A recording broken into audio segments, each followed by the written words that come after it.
उपासक वही है जो सब जगह अपने प्रीतम को देखकर निर्दोष दृष्टि रखता है। अद्वैष्टा सर्वभूतानाम, किसी के प्रति भी दोष दृष्टि नहीं। तो कह रहे हैं आस अछत कित दास कहा, ये किसी अन्य से कोई आशा रह गई है और आप कहते हो मैं प्रिया प्रीतम का दास हूं, तो कैसे दास हो? जो अन्य आशा हृदय में रखते हो तो तुम कैसे दास हो? अगर आशा है तो आशा से दास्यम वृषभानुजाया, केवल प्यारी जू की आशा। इस अनन्य धर्म के लिए सोई साधु जो हरिगुण गाया, सोई साधु जो छाड़े माया, वही है रसिक अनन्य जो निरंतर प्रिया प्रीतम के गुणगान में मगन रहता है।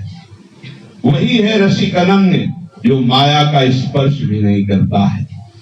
माया को क्या स्वरूप है? बोले गृह सुत जननी जाया।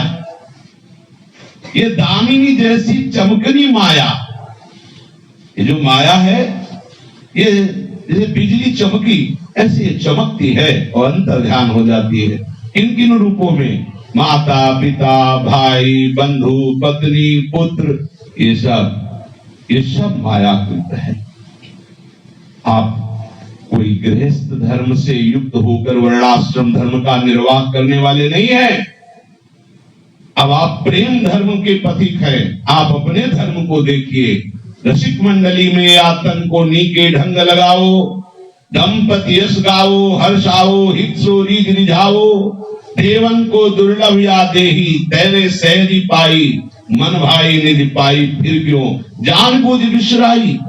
एक अहमता ममता ये जग में है दुखदाई, ये जब श्री जी की ओर लगे तो होत परम सुखदाई। मात तात सुतदार देह में मत अर्ज है मत मंदा, हित किशोर को है चकोर तो लग वृंदावन चंदा। ये तुम्हारा मार्ग है। अगर हमारे हृदय में वही आकर्षण संसार का है तो फिर रसिक कैसे? रसिक तभी पहचानिए जाके या रस रीति, छिन छिन ही में झलकत लाल लाडली प्रीति, प्रतिक्षण वर्धमान प्रेम प्रिया प्रीतम के चरणों। कोई है ही नहीं दूसरा जब तक भाव है तब तक कैसे रसिक, कैसे उपासक। माया को फल ग्रह सुत जाया, ये दामिनी जैसी चमकनी माया, यह संसार धूरी की छाया, स्वप्ने हर्षो मन न लगाया, जार भरतार कियो दुख पाया, व्यास सुहागिल श्याम रिझाया। असली भरतार असली दूल्हा राधा वल्लभ लाल है। इनका सुहाग धर करके आज में कृतकृत्य हो गया, नहीं तो नकली दूल्हा बना बना करके दुख पाया। ये संसार का, ये तुम हमारे स्वामी हो, तुम ही हमारे जीवन दाता हो, ये भ्रम है। स्वामी और जीवन दाता राधा वल्लभ लाल है। प्राण प्यारे नवल किशोर युगल सरकार है। ये संसार धूल की छाया, जैसे धूल भरी तूफान चलता है तो कुछ समझ में नहीं आता क्या सत्य है क्या असत्य है। ऐसे त्रिगुणात्मिका माया का तूफान चल रहा है, कुछ समझ में नहीं आ रहा है। अगर समझ ठीक करनी है तो चश्मा लगाना पड़ेगा, जिससे तुम्हारी आंखों में धूल न जाए, तो तुम समझ पाओगे कि उस धूल भरे संसार में भी सत्य क्या है। वो चश्मा बिहारिन जो देती है, चश्मा नित्य बिहार को दियो बिहार, वो बिहारिन जो देती है। गुरुदेव जी कृपा करके ज्ञान तिमिरांधस्य ज्ञानांजन शलाकया चक्षुरुन्मीलितम येन तस्मै श्री गुरुवे नमः। सुमिरन नाम पवित्र तिदर्श परश घनाश।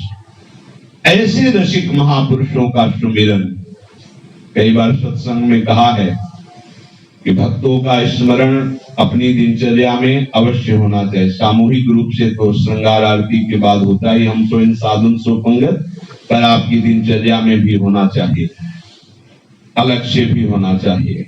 एकांत में बैठ करके अगर आपको कंठस्थ नहीं है तो कुछ रसिक महापुरुषों की याद अपनी स्मृति में ऐसे डालिए कि बैठ करके थोड़ी देर उनका स्मरण कर सके। स्वामी हरिदास जी, महाप्रभु हित जी, हरिराम व्यास जी, सेवक जी महाराज, नागरी दास जी, बिहारिन देव जी, भगवत रसिक, इनका स्मरण सुमिरन नाम पवित्र आदि।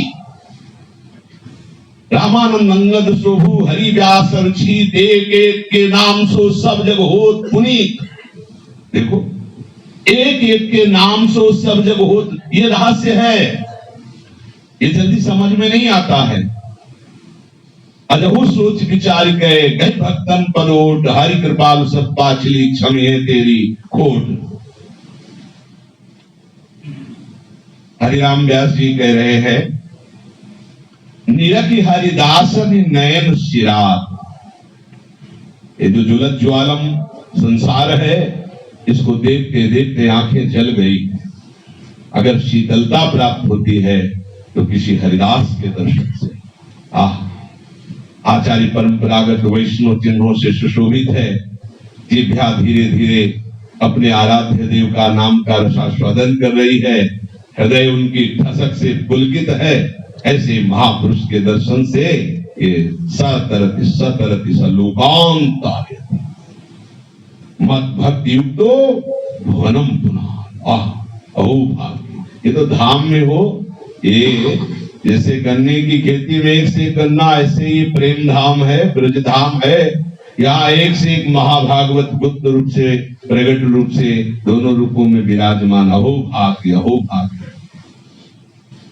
श्याम हृदय में जब ही आवत, जब इनसे मिलत गात सौगात। जब ऐसे भगवत रसिक का स्पर्श प्राप्त हो, वो हृदय से लगा लेते हैं, तो मानो श्याम सुंदर के आगमन का रास्ता हो गया। कोई रसिक महापुरुष आपको अपना हृदय की अपना है, फिर श्याम सुंदर को कहने की जरूरत नहीं होती कि आप हमें स्वीकार कर लीजिए, वो अपना लेते हैं। एक बार पूज्य श्री मथुरा दास जी के श्रीमुख से सुना था कि रंगनाथ जी की पंखा सेवा, जैसे अपने राधा वल्लभ लाल जी को वस्त्र का पंखा लगता है बाहर से रस्सी में, तो जब रंगनाथ जी शयन कर जाते थे तो पूरी रात पंखा करते थे। कैसे कैसे महाभागवत थे। बहुत समय व्यतीत हुआ तो रंगनाथ जी आकर के उन सामने बैठकर बात करने लगते। ऐसे प्रभु को देखकर उनका मन ललचाया और कहा, प्रभु जब इतनी कृपा करते एक बार छाती से लग जाओ ना। बोले नहीं। क्यों? अभी तक किसी भक्त ने तुमको हृदय से नहीं लगाया, अपना नहीं कहा। जब तक भक्त हृदय से नहीं लगाएगा और अपना नहीं कहेगा तो हम आपकी सेवा से प्रसन्न है, आपसे बात करते हैं, पर आपको हृदय से नहीं लगा सकते। तो बोले सेवा बंद आज से, अब हम पहले भक्त सेवा करेंगे जाके। एक महाभागवत के यहाँ गौ सेवा उनको मिली। बोले पूछा कि तुम्हारी क्या वृत्ति होगी, सेवा में क्या देना होगा? बस बोले सेवा सेवा के लिए ही है। कई वर्ष उन्होंने उनकी गौ सेवा की। एक दिन वर्षा का समय था, बहुत झंझावात वर्षा चल रही थी और दूर वृक्ष लताओं के बीच में गौएं चल रही थी। अपने को वर्षा से बचाने के लिए लता का आश्रय लेकर छुप के बैठ गए तो गौएं चली गई। अब वहां खोज हुई, एक चरवाहा जो संत थे वो कहाँ है, तो सब खोजने में लगे। तो वो भी संत, अरे भाई मेरे चरवाहा भैया कहाँ छुपे हो? वो कांप रहे थे, निकले वहां से। वो छुपे भी इसीलिए थे कि दोनों बातें पूरी होनी चाहिए। कोई मेरे को भक्त मेरा कहे, निकले और शरीर कांप रहा था। वो दौड़े, तत्काल हृदय से लगा लिया। अरे तुम ऐसे सीधा हृदय से लगाया। उन्होंने कहा चलो हम आ रहे हैं, बस इनकी सेवा छोड़ दी, चले गए रघुनाथ जी के पास। पंखा जल। रात में प्रभु आए और एकदम आके गोद में बैठ गए और हृदय से दुलार करने लगे। मथुरा दास जी महाराज जी के श्रीमुख से सुना था। हरिराम व्यास जी कह रहे, श्याम हृदय में जब ही आवत मिलत गात सौगात।